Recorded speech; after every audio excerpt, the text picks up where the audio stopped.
कभी कभी आप सबके जीवन में एक ऐसी विचित्र समस्या अवश्य आती है कि शक्तिशाली के समक्ष मौन हो जाए। कि उस शक्तिशाली से विवाद करने से बचने के लिए आप मौन रह जाते। मानता हूं, ऐसा करने से आप एक विवाद से बच जाते, एक संघर्ष से बच जाते, परंतु ऐसा बचाव एक बड़े संघर्ष को जन्म दे देता है। कैसे? हमारा मौन रहना अनजाने में उसका समर्थन बन जाता है और वो स्वयं को अधिक शक्तिशाली अनुभव करता है और यहां से हमारा दमन प्रारंभ हो जाता है। एक के बाद एक हम अन्याय में अनचाहे रूप से सम्मिलित होते चले जाते हैं। तो इसका तोड़ क्या है? ये समझने के लिए ये जानना आवश्यक है कि ऐसी कौन सी बात है जो आपको विरोध करने से रोकती है। ये सामने वाले की शक्ति नहीं जो आपको रोकती है, ये आपके भीतर छिपा भय है जो आपको रोकता है। हाँ, कभी कभी भय आपकी सुरक्षा अवश्य कर सकता है, परंतु साथ साथ ये भी जानना आवश्यक है कि ये भय ही है जो आपको मौन भी रखता है। इसलिए अपने मन से भय को निकालिए और खुलकर अनीति का, अन्याय का विरोध कीजिए और फिर देखिएगा आपका मन कितना मुक्त, कितना हल्का अनुभव करेगा।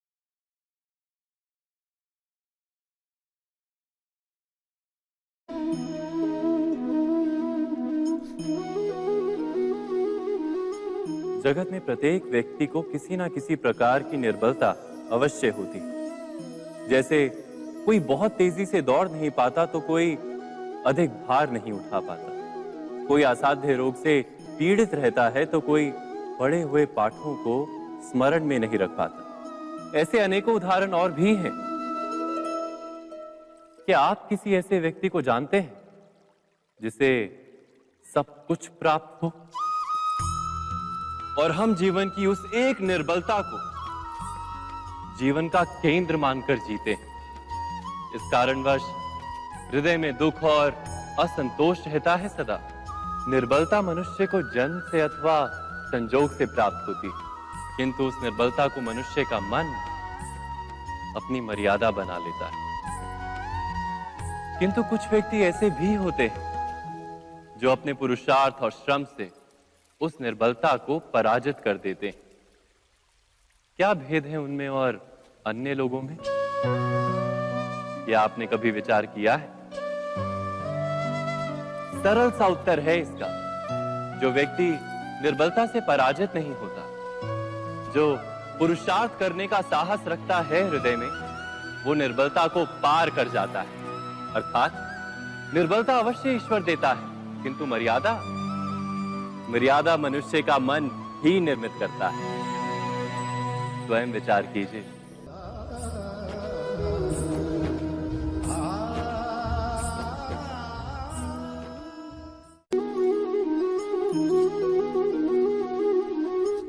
भविष्य का दूसरा नाम है संघर्ष। हृदय में आज इच्छा होती है और यदि पूर्ण नहीं हो पाती तो हृदय भविष्य की योजना बनाता है। भविष्य में इच्छा पूर्ण होगी ऐसी कल्पना करता रहता है, किंतु जीवन ना तो भविष्य में है ना अतीत में। जीवन तो इस क्षण का नाम, अर्थात इस क्षण का अनुभव ही जीवन का अनुभव। पर हम ये जानते हुए भी इतना सा सत्य समझ नहीं पाते या तो हम बीते हुए समय के स्मरणों को घेर कर बैठे रहते, या फिर आने वाले समय के लिए हम योजनाएं बनाते रहते हैं और जीवन जीवन बीत जाता है। एक सत्य यदि हम हृदय में उतार लें कि ना हम भविष्य देख सकते हैं, ना ही भविष्य निर्मित कर सकते हैं, हम तो केवल धैर्य और साहस के साथ भविष्य को आलिंगन दे सकते हैं, स्वागत कर सकते हैं भविष्य का।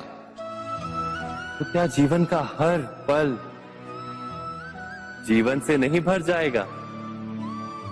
स्वयं विचार कीजिए।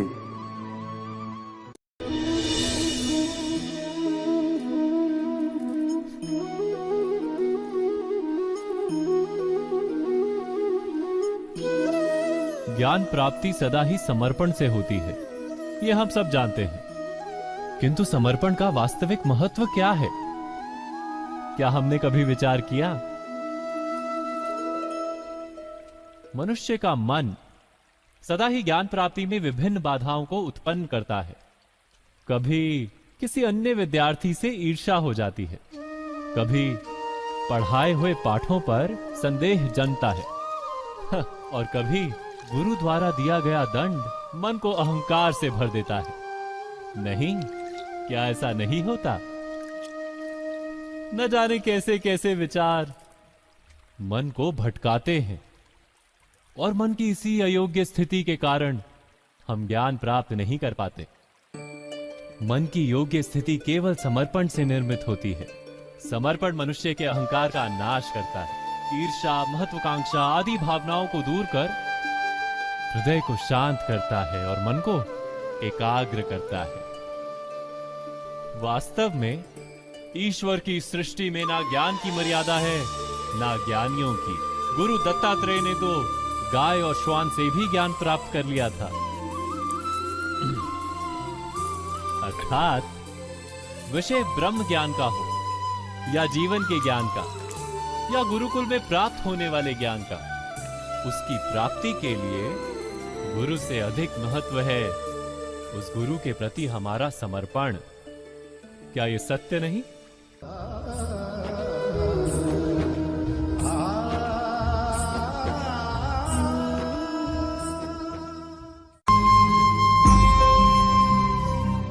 प्रत्येक मनुष्य के जीवन में ऐसा क्षण अवश्य आता है जब सारे स्वप्न, सारी आशाएं, सारे दृश्य ध्वस्त हो जाते हैं। जीवन के सारे आयोजन ही बिखर जाते हैं। एक और धर्म होता है और दूसरी ओर सुख।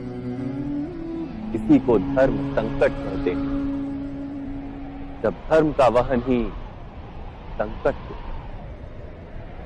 और धर्म का त्याग ही सुख हो।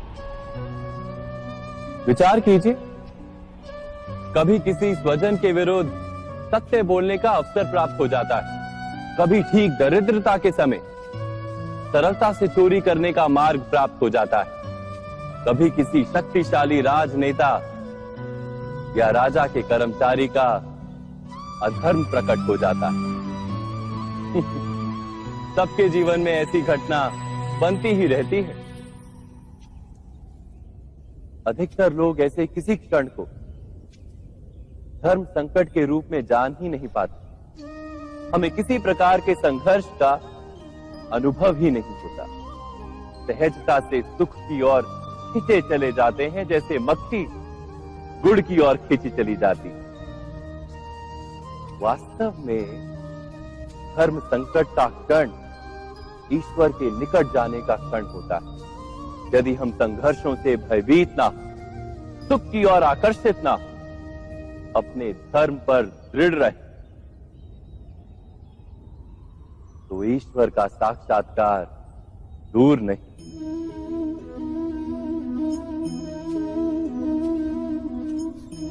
पवन से युद्ध करने वाला पत्ता यदि पेड़ से गिरता है तो भी आकाश की ओर उठता है। पवन से झुकने वाली घास वहीं भूमि पर रह जाती है। अर्थात धर्म संकट से यदि हम संकट को ही टाल दें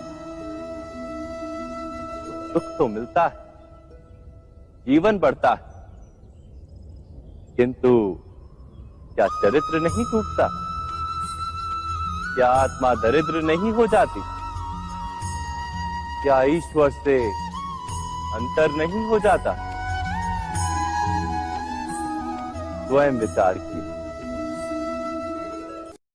दो व्यक्ति जब निकट आते हैं तो एक दूसरे के लिए सीमाएं और मर्यादाएं निर्मित करने का प्रयत्न अवश्य करते हैं। हम यदि सारे संबंधों पर विचार करें तो देखेंगे कि इन सारे संबंधों का आधार यही सीमाएं हैं जो हम दूसरों के लिए निर्मित करते हैं। और यदि अनजाने में भी कोई अन्य व्यक्ति इन सीमाओं को तोड़ता है तो उसी क्षण हमारा हृदय क्रोध से भर जाता है। इन सीमाओं का वास्तविक रूप क्या है? क्या हमने कभी विचार किया? सीमाओं के द्वारा हम दूसरे व्यक्ति को निर्णय करने की अनुमति नहीं देते, अपना निर्णय उस व्यक्ति पर थोपते हैं, अर्थात किसी की स्वतंत्रता का अस्वीकार करते हैं। और जब स्वतंत्रता का अस्वीकार किया जाता है तो उसका हृदय दुख से भर जाता है। और जब वो सीमाओं को तोड़ता है तो हमारा हृदय क्रोध से भर जाता है। क्या ऐसा नहीं होता?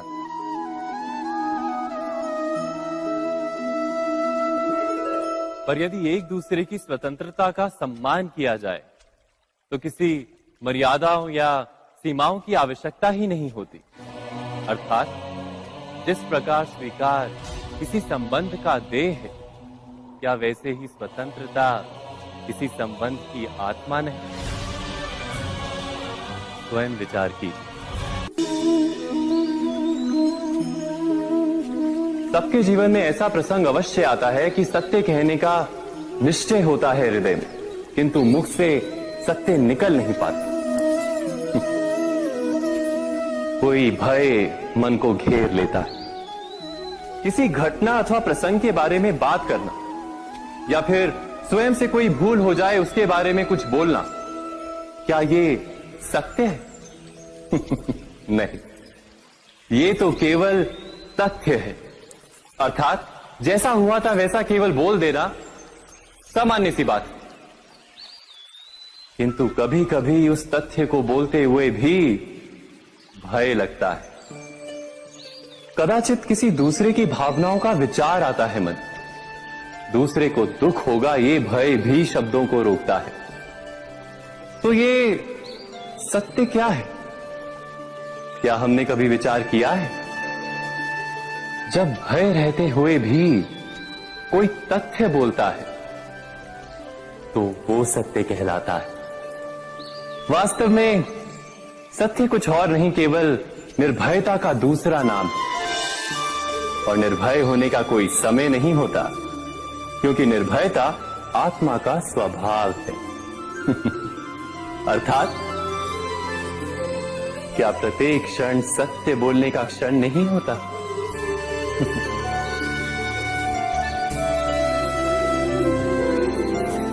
स्वयं विचार कीजिए।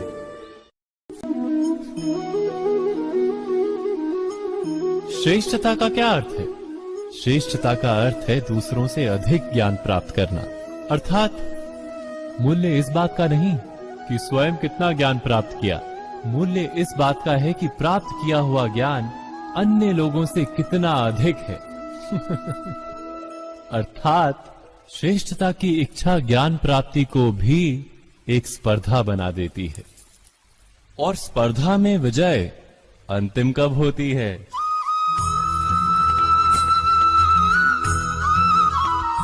कुछ समय के लिए तो श्रेष्ठ बना जा सकता है, किंतु सदा के लिए कोई श्रेष्ठ नहीं रह पाता। फिर वही असंतोष, पीड़ा और संघर्ष जन्म लेता है। किंतु श्रेष्ठ बनने के बदले यदि उत्तम बनने का प्रयत्न करें तो क्या होगा? उत्तम का अर्थ है कि जितना प्राप्त करने योग्य है वो सब प्राप्त करना, किसी से अधिक पाने की इच्छा से नहीं, मात्र आत्मा की तृप्ति हेतु कुछ प्राप्त करना।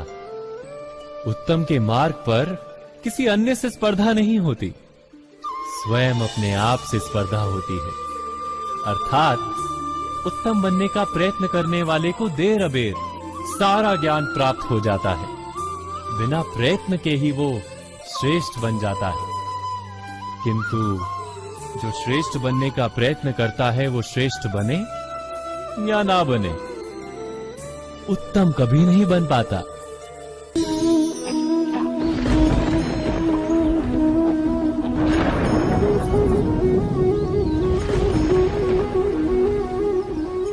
सपनों और पूर्वाभासों के आधार पर हम भविष्य के सुख दुख की कल्पना करते हैं। भविष्य के दुख का कारण दूर करने के लिए हम आज योजना बनाते हैं। किंतु कल के संकट को आज निर्मूल करने से हमें लाभ मिलता है या हानि पहुंचती है, ये प्रश्न हम कभी नहीं करते। सत्य तो ये है कि संकट और उसका निवारण साथ जनते हैं, व्यक्ति के लिए भी और सृष्टि के लिए भी। नहीं, आप अपने भूतकाल का स्मरण कीजिए, इतिहास को देखिए। आप तुरंत ही ये जान पाएंगे कि जब जब संकट आता है तब तब उसका निवारण करने वाली शक्ति भी जन्म लेती है। यही तो जगत का चलन है। वस्तुतः संकट ही शक्ति के जन्म का कारण है। प्रत्येक व्यक्ति जब संकट से निकलता है तो एक पद आगे बढ़ा होता है, अधिक चमकता है, आत्मविश्वास से अधिक भरा होता है, न केवल अपने लिए अपितु विश्व के लिए भी। क्या ये सत्य नहीं? वास्तव में संकट का जन्म है एक अवसर का जन्म, अपने आप को बदलने का, अपने विचारों को ऊंचाई पर करने का अवसर, अपनी आत्मा को बलवान और ज्ञान मंडित बनाने का अवसर। जो ये कर पाता है उसे कोई संकट नहीं होता, किंतु जो ये नहीं कर पाता वो तो स्वयं एक संकट है विश्व के लिए। विचार कीजिए।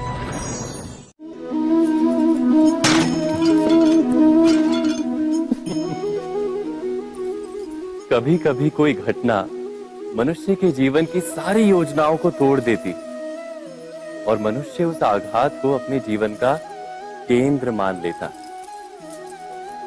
पर क्या भविष्य मनुष्य की योजनाओं के आधार पर निर्मित होते हैं? नहीं। जिस प्रकार किसी ऊंचे पर्वत पर सर्वप्रथम चढ़ने वाला उस पर्वत की तलाई में बैठकर जो योजना बनाता है, क्या वही योजना उसे उस पर्वत की चोटी तक पहुंचाती है? नहीं। वास्तव में वो जैसे जैसे ऊपर चढ़ता है वैसे वैसे उसे नई नई चुनौतियां, नई नई विडंबनाएं, नए नए अवरोध मिलते हैं। प्रत्येक पद पर वो अपने अगले पद का निर्णय करता है। प्रत्येक पद पर उसे अपनी योजनाओं को बदलना पड़ता है। कहीं पुरानी योजना उसे खाई में ना ढकेल दे। वो पर्वत को अपने योग्य नहीं बना पाता, केवल स्वयं को पर्वत के योग्य बना सकता है। क्या जीवन के साथ भी ऐसा ही नहीं? जब मनुष्य जीवन में किसी एक चुनौती को, एक अवरोध को अपने जीवन का केंद्र मान लेता है, अपने जीवन की गति को ही रोक देता है, तो वो अपने जीवन में सफल नहीं बन पाता और ना ही सुख और शांति प्राप्त कर पाता। अर्थात जीवन को अपने योग्य बनाने के बदले स्वयं अपने को जीवन के योग्य बनाना ही सफलता और सुख का एकमात्र मार्ग नहीं। स्वयं विचार कीजिए।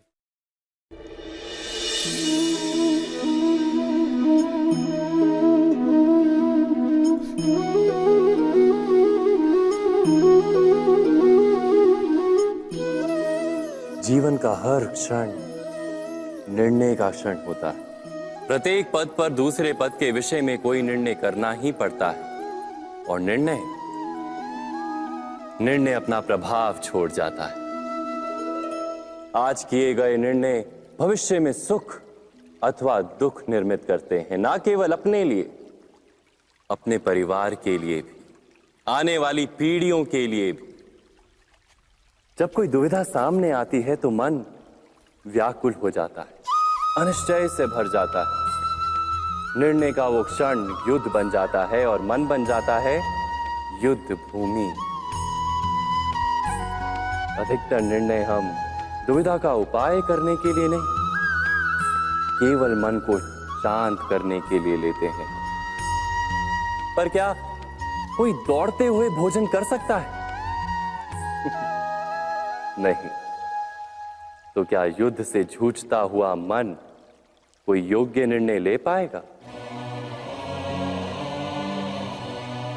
वास्तव में शांत मन से जब कोई निर्णय करता है तो अपने लिए सुखद भविष्य बनाता है, किंतु अपने मन को शांत करने के लिए जब कोई निर्णय करता है तो वो व्यक्ति भविष्य में अपने लिए कांटों भरा वृक्ष लगाता है। स्वयं विचार कीजिएगा।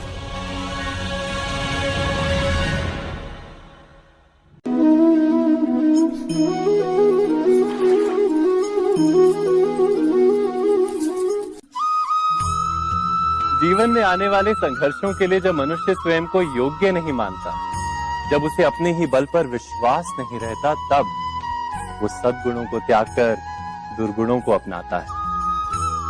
वस्तुतः मनुष्य के जीवन में दुर्जनता जन्म ही तब लेती है जब उसके अंतर में आत्मविश्वास नहीं होता। आत्मविश्वास ही अच्छाई को धारण करता है।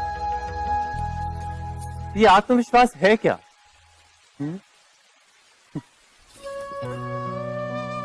जब मनुष्य ये मानता है कि जीवन का संघर्ष उसे दुर्बल बनाता है, तो उसे अपने ऊपर विश्वास नहीं रहता। वो संघर्ष के पार जाने के बदले संघर्ष से छूटने के उपाय ढूंढने लगता है। किंतु जब वो ये समझता है कि ये संघर्ष उसे अधिक शक्तिशाली बनाते, ठीक जैसे व्यायाम करने से देह की शक्ति बढ़ती, तो प्रत्येक संघर्ष के साथ उसका उत्साह बढ़ता है। अर्थात आत्मविश्वास और कुछ भी नहीं, मन की स्थिति, जीवन को देखने का दृष्टिकोण मात्र है। और जीवन का दृष्टिकोण तो मनुष्य के अपने वश में होता है। स्वयं विचार कीजिए।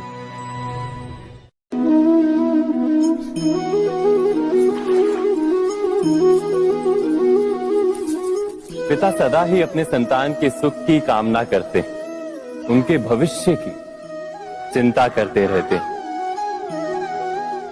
इसी कारणवश सदा ही अपने संतानों के भविष्य का मार्ग स्वयं निश्चित करने का प्रयत्न करते रहते हैं।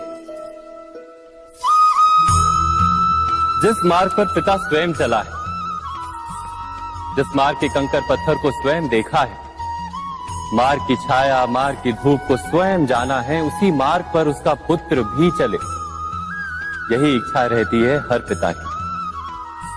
निस्संदेह उत्तम भावना है ये। किंतु 3 प्रश्नों के ऊपर विचार करना हम भूल ही जाते हैं। कौन से प्रश्न? प्रथम प्रश्न, क्या समय के साथ प्रत्येक मार्ग बदल नहीं जाते? क्या समय सदा ही नई चुनौतियों को लेकर नहीं आता? तो फिर बीते हुए समय के अनुभव नई पीढ़ी को किस प्रकार लाभ दे सकते हैं? दूसरा प्रश्न, क्या प्रत्येक संतान अपने माता पिता की छवि होता है? हाँ, संतानों को संस्कार तो अवश्य माता पिता देते हैं, किंतु भीतर की क्षमता तो ईश्वर देते हैं। तो जिस मार्ग पर पिता को सफलता मिली है, विश्वास है कि उसी मार्ग पर उसकी संतानों को भी सफलता और सुख प्राप्त होगा। तीसरा प्रश्न, क्या जीवन के संघर्ष और चुनौतियां लाभकारी नहीं होती? क्या प्रत्येक नया प्रश्न एक नए उत्तर का द्वार नहीं खोलता? तो फिर संतानों को नए नए प्रश्नों, संघर्षों और चुनौतियों से दूर रखना, ये उनके लिए लाभ करना कहलाएगा या हानि पहुंचाना? अर्थात जिस प्रकार संतान के भविष्य का निर्माण करने के बदले उसके चरित्र का निर्माण करना श्रेष्ठ है, वैसे ही संतानों के जीवन का मार्ग निश्चित करने के बदले उन्हें नए संघर्षों के साथ जूझने के लिए मनोबल व ज्ञान देना अधिक लाभदायक नहीं होगा? स्वयं विचार कीजिए। मनुष्य की सबसे बड़ी दुर्बलता क्या होती है? सोचिए। धन, प्रेम, अहंकार। मनुष्य की सबसे बड़ी दुर्बलता होती है उसके रहस्य। चाहे आप कितने भी शक्तिशाली क्यों ना हो, कितने भी प्रबल क्यों ना हो, परंतु उसके रहस्य उसके नाश की चाबी होती है। इसलिए यदि प्रबल रहना है, शक्तिशाली रहना है, समर्थ रहना है, तो अपने रहस्य को किसी को भी ना बताएं, ना मित्र को और ना ही शत्रु को, क्योंकि समय पड़ने पर कब कौन शत्रु हो जाए ऐसा कहना संभव नहीं। विभीषण को रावण के अमृत कुंड का ज्ञात था, इसीलिए प्रभु श्री राम रावण का वध करने में सफल हो सके। इसलिए उचित यही है कि आप अपने रहस्य को स्वयं तक ही सीमित रखें। मनुष्य जीवन की परीक्षा में सफल होने के लिए क्या नहीं करता? वो परिश्रम करता है, दौड़ भाग करता है, और ये सब करने के पश्चात भी जब उसका काम नहीं बनता तो वो नकल करता है ना? तनिक लौटिए अपने बचपन में, स्मरण कीजिए अपने बचपन की स्मृतियों का। क्या स्मरण हुआ? विद्यालय में जब आप परीक्षा देने जाते थे तो क्या होता था? आप ना सही, परंतु कोई ना कोई सफलता पाने के लिए नकल करता ही था और उत्तीर्ण भी हो जाता था, है ना? परंतु जीवन की परीक्षा ऐसी नहीं होती। नकल करने वाला सफल नहीं होता। कारण विद्यालय में सबके प्रश्न पत्र एक होते थे, परंतु जीवन के प्रश्न पत्र और उनकी कठिनाई सबके लिए भिन्न होती, तो निश्चित रूप से उनके उत्तर भी भिन्न होंगे ना। इसलिए यदि आपको जीवन में सफलता पानी है तो नकल ना कीजिए, स्वयं के प्रश्नों का उत्तर स्वयं ढूंढिए और सफलता आपकी ही होगी। मनुष्य का जीवन हार और जीत, विजय और पराजय, सफलता और असफलता के मध्य झूलता रहता है। आपके साथ भी ऐसा होता होगा, है ना? जब आप सफल होते हैं, किसी चुनौती पर विजय पाते हैं, तो मन प्रसन्नता से आनंद के उपवन में झूमने लगता है, और जब आप असफल होते हैं तब मन दुख और पीड़ा के सागर में डूबने लगता है। परंतु वास्तव में सफलता और असफलता है क्या? तनिक ध्यान से सोचिए। ये केवल हमारी मनोस्थिति मात्र है। हमारी पराजय तब नहीं होती जब हमारा शत्रु विजय प्राप्त कर ले। हमारी पराजय तब होती है जब हम पराजय स्वीकार कर लें। हम असफल तब नहीं होते जब हम लक्ष्य ना पा सके। हम असफल तब होते हैं जब हम प्रयास करना बंद कर दें। इसलिए प्रयास करते रहें और हार ना माने, क्योंकि जिस दिन आप हार स्वीकारना बंद कर देंगे, जीत आपके चरणों में होगी।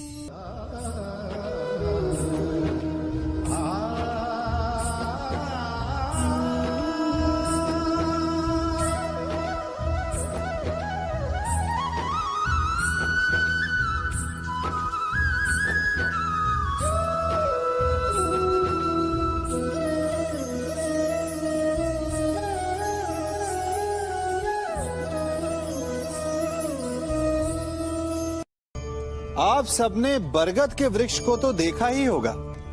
क्या आपको ज्ञात है, बरगद के वृक्ष के बीज का आकार राई से भी छोटा होता है, परंतु बरगद का वृक्ष संसार के महाकाय वृक्षों में जाना जाता है। जब उसका जन्म होता है तब उसमें वो जटाएं, वो शाखाएं नहीं होती, परंतु जैसे जैसे उसका विस्तार होता है, जैसे जैसे वो अधिक शाखाओं का भार उठाता है, अधिक पत्तियों का सृजन करता है, वैसे वैसे उसकी शाखाएं जटाएं बनकर जड़ तक पहुंचती है और इस वृक्ष को सहारा देती है। ये जीवन का बहुत महत्वपूर्ण पथ है। बिना लोभ लालच शुभ कार्य करें, अन्य लोगों की सहायता करें। धीरे धीरे आपने जिनकी सहायता की वो आपके सहायक बनते जाएंगे, आपकी जड़ों को और बलशाली बनाएंगे, आयु मान और आकार बढ़ाएंगे। सहजीवन, सहायता और निष्काम कर्म आपको मृत्यु के पश्चात भी मरने नहीं देगा, आपको अमर रखेगा। हमारा शरीर प्रकृति का एक महान आविष्कार है। इससे जटिल संरचना संसार में और कोई नहीं। हमारा शरीर जितना जटिल है, यदि इसे ठीक से जाना जाए तो इससे अधिक सरल ज्ञान देने वाला और कोई नहीं। हमारे शरीर में पंच इंद्रियां होती हैं जो हमें भाव, गुण और वस्तुओं का बोध कराती हैं। हमारे पास आंखें हैं, नाक है, स्पर्श के लिए त्वचा है, कान है और जीभा है। सबका भिन्न भिन्न कार्य है। आंखों से देखना, कानों से सुनना, नथनों से श्वास लेना, त्वचा से स्पर्श करना और जीभा से स्वाद लेना। परंतु क्या आपने कभी सोचा कि प्रकृति ने हमें 2 आंखें दी, 2 नथने दी, 2 कान दी, स्पर्श के लिए ये पूरा शरीर दिया, परंतु जीभा केवल 1 दी? ऐसा क्यों? क्योंकि प्रकृति चाहती है कि हम देखें अधिक, सुने अधिक और ज्ञान अधिक अर्जित करें, बोले कम। क्योंकि अधिक वाचाल नाश को निमंत्रण देता है। स्मरण रखिएगा।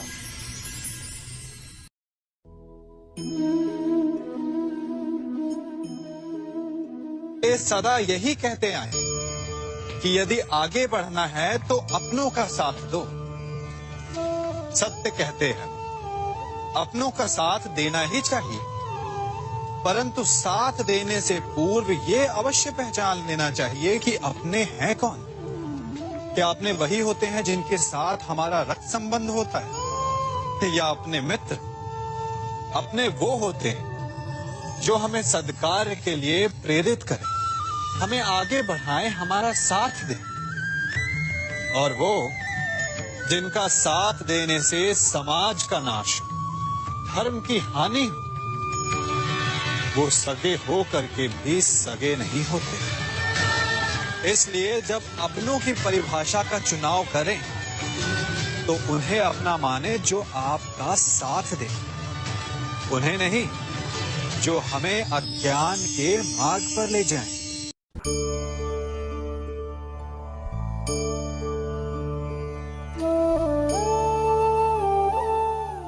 आप जिनसे प्रेम करते हैं, सदा उनके समीप रहना चाहते हैं, नहीं चाहते कि कभी अपनों से दूर होना पड़े, बिछड़ना पड़े। परंतु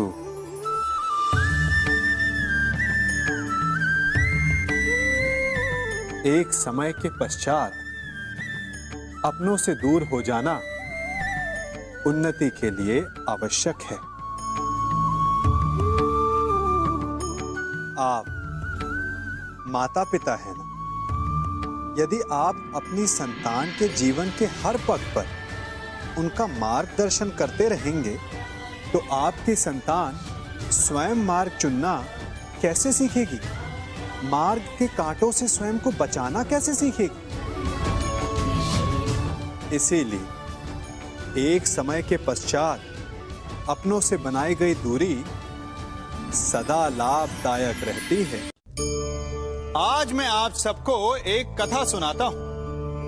एक दिन प्रातः एक व्यापारी अपने घर से निकला।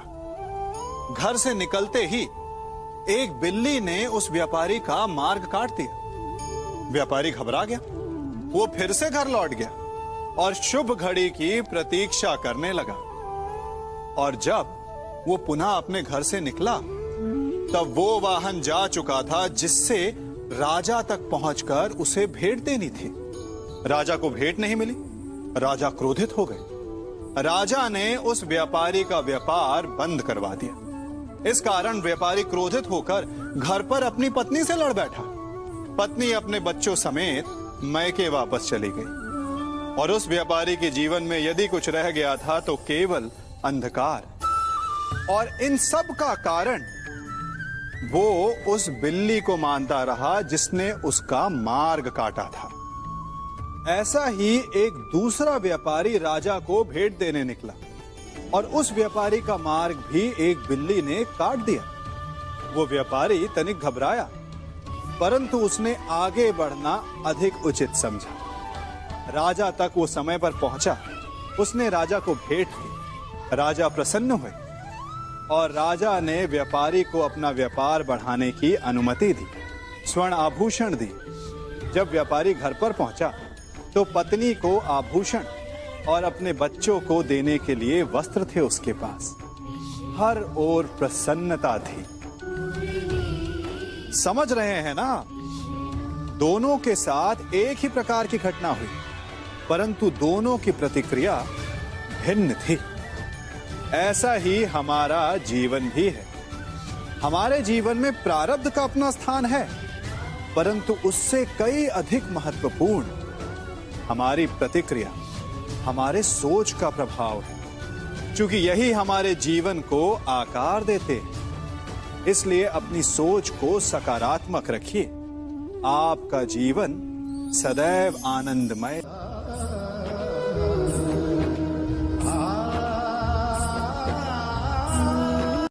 हम सभी अपने जीवन में कोई ना कोई कार्य करते हैं। कार्य करते हैं तो थकान की अनुभूति होती है, और यदि थकान ना उतरे तो कार्य करने का मन नहीं करता। हम आशा करते हैं कि कदाचित एक दिन में 24 के स्थान पर 26 घंटे होते तो आराम करने के लिए हमें और अधिक समय मिल जाता। हमें ऐसा अनुभव होता है कि हम बहुत अधिक कार्य कर रहे हैं, है ना?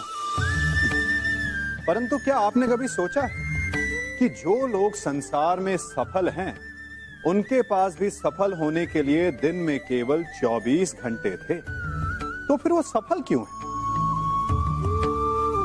इसका एक छोटा सा रहस्य है।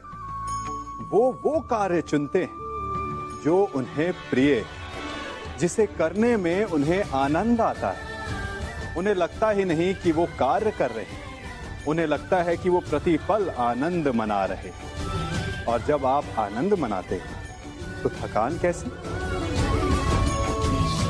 इसलिए यदि आप जीवन में कोई भी कार्य करें तो वो आपके मन को भाना चाहिए, या जो कार्य आप कर रहे हैं उसे अपने मन को भा देने दो। सफलता आपको मिलेगी।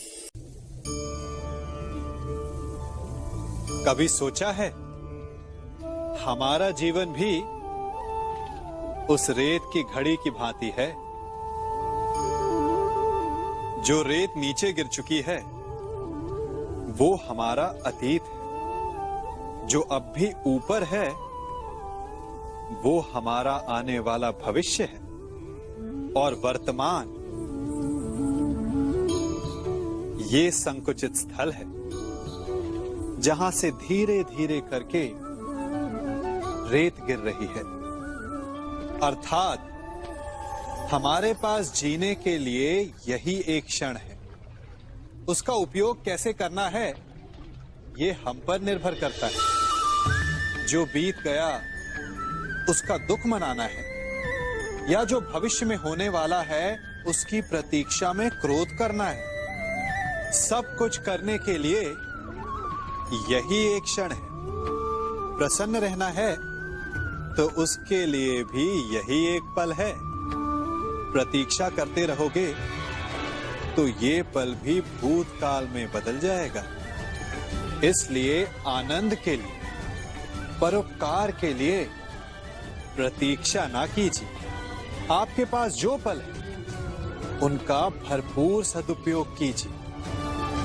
क्योंकि इस घड़ी को पलटकर आप फिर से समय अवश्य गिन सकते हैं, परंतु अपना बीता हुआ समय आप वापस नहीं लौटा पाएंगे।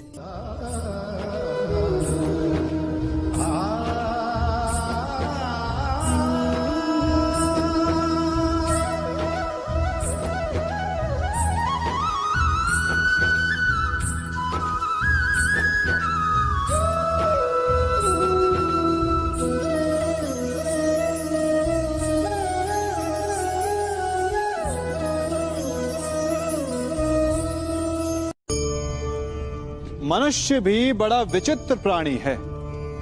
अपनों से नीचे के स्तर के लोगों को वो हे दृष्टि से देखता है, उनका उपहास उड़ाता है, उनसे बार बार कहता है कि तुम्हारा कुछ नहीं हो सकता, तुम भविष्य में कुछ नहीं कर पाओगे। जब मनुष्य के पास धन, संपत्ति, मान होता है तो वो दूसरों का आदर नहीं करता, परंतु वो एक बात भूल जाता है कि उससे भी अधिक शक्तिशाली कोई अस्तित्व में है, और वो है समय। काल। काल अपना चक्र कब बदलेगा ये कोई नहीं जानता। समय अपनी करवट कब लेगा ये कोई नहीं जानता। कोयला भी समय के साथ साथ हीरे में परिवर्तित हो जाता है। इसलिए जीवन में कभी भी किसी का भी उपहास नहीं उड़ाना चाहिए।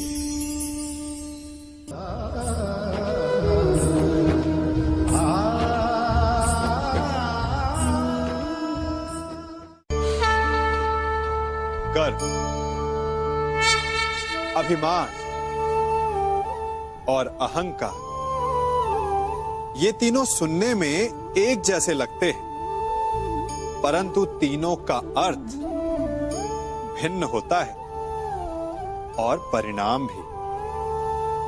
तीनों का आरंभ प्रेम से होता है। स्वयं से प्रेम, परिश्रम हमारे मन में गर्व को जन्म देता है और सफलता अभिमान जगाती है। यहां तक ठीक है, परंतु जब ये भावना अहंकार बन जाती है तब वो समस्या बन जाती है, क्योंकि सबसे बुरा अंत अहंकारी का ही होता है। परंतु मनुष्य के लिए पहेली यही है कि पहचाना कैसे जाए कि अहंकार जग गया है और उसका दमन आवश्यक है। इसका उत्तर मैं नहीं, आपका मन देगा। जब तक आप स्वयं से प्रसन्न हैं, जब तक आप सबसे ऊंचा उठने का प्रयास कर रहे हैं, तब तक ठीक है। परंतु जब आपके मन में दूसरों को नीचा समझने का भाव आ जाए तो सावधान हो जाइए, क्योंकि यही अहंकार है जो वास्तव में आपको हीन कर रहा है।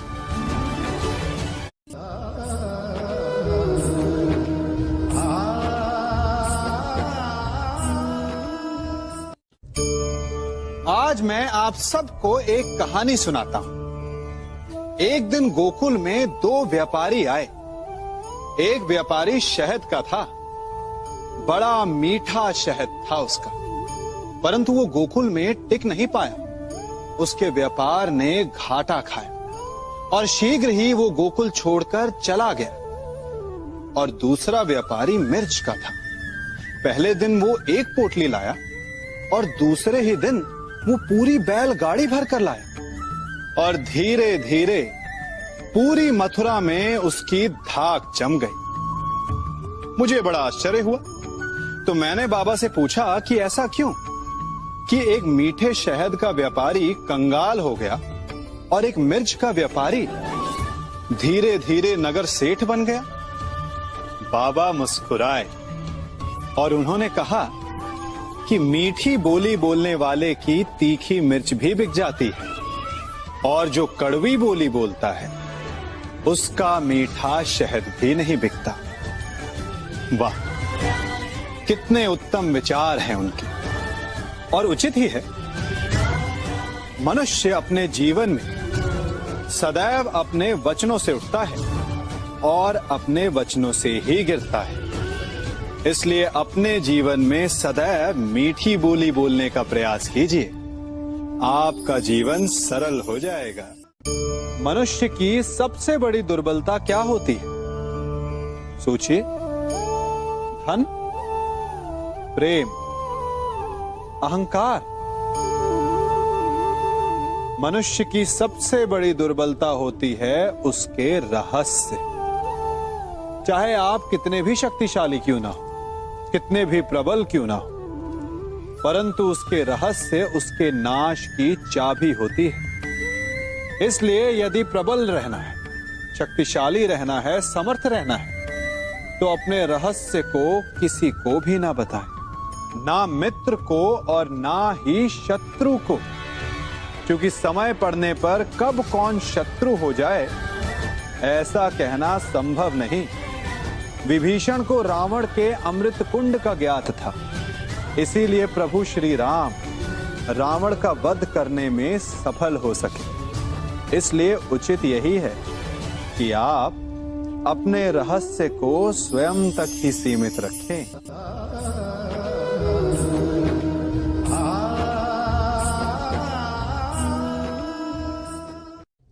युवा अवस्था भी हमारे जीवन का कितना सुंदर काल होता है ना।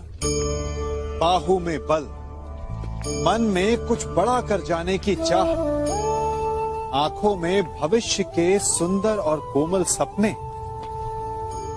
और इसी अवस्था में मनुष्य के भीतर पनपता है प्रेम।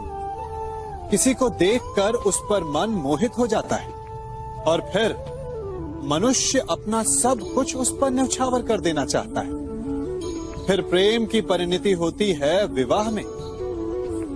क्यों? सबको अपने खट्टे मीठे संस्मरण स्मरण हुआ है ना।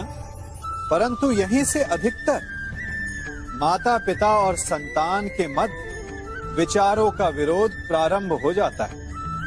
संतान को लगता है कि उसका चुना जीवन साथी ही उसके लिए उपयुक्त है, और माता पिता को लगता है कि संतान अनजाने में भूल कर रही है। संतान का तर्क होता है कि उसे विवाह किससे करना है, ये उसका अधिकार है। और माता पिता का तर्क ये होता है कि अब भी जीवन साथी चुनने की समझ संतान में है ही नहीं। तो इस अवरोध को काटा कैसे जाए, उचित निर्णय कैसे लिया जाए? इसका एक ही मार्ग है, अपने उत्तरदायित्व का भान और अपनों से बड़ों के मापदंडों का भान। विवाह करने से पूर्व ये जान लेना आवश्यक है कि विवाह केवल अपने प्रेम को पाने का मार्ग नहीं है, अपितु विवाह से जीवन का एक नया द्वार भी खुलता है। और हर नए जीवन के साथ नए उत्तरदायित्व भी होते हैं। और यदि इन उत्तरदायित्वों को समझकर निर्णय लिया जाए तो विश्वास कीजिए, आपका दाम्पत्य जीवन आनंद से भरा रहेगा और आपको कभी ये पछतावा नहीं होगा कि आपने कोई अनुचित निर्णय लिया।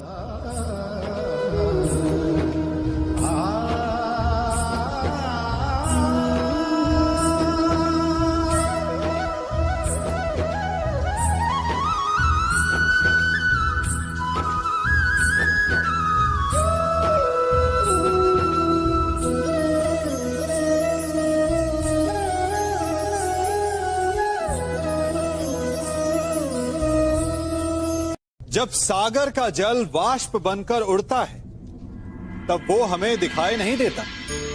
मेघ उस जल को अपने भीतर छिपा लेते हैं, लंबी यात्रा करते हैं, प्रयास करते हैं कि वो जल सदा उनके भीतर छिपा रहे। परंतु जब वायु का वेग उन्हें उड़ाकर किसी पर्वत से ले जाकर के टकरा देता है, तब उन मेघों को बरसना ही पड़ता है, क्योंकि यही नियति है, यही प्रकृति है। क्योंकि जल को सागर में जाकर मिलना ही है। ठीक ऐसा ही हमारे साथ भी होता है। हम सत्य को अपने मन के मेघों में चाहे जितना छिपाने का प्रयास कर लें, परंतु समय की आंधी उसे वास्तविकता के पर्वत से ले जाकर के टकराकर हमारे समक्ष ले ही आती है। जिस भय के कारण आप सत्य को सामने नहीं लेकर आना चाहते, एक दिन वही भय हमारे समक्ष आकर खड़ा हो जाता है और फिर हम लाचार हो जाते हैं, क्योंकि हमने उस भय का सामना करने की तैयारी नहीं की होती। इसलिए सत्य से भागे नहीं, उसे छिपाए भी नहीं, उसे स्वीकार करें। भविष्य की बड़ी विपत्ति से बच जाएंगे।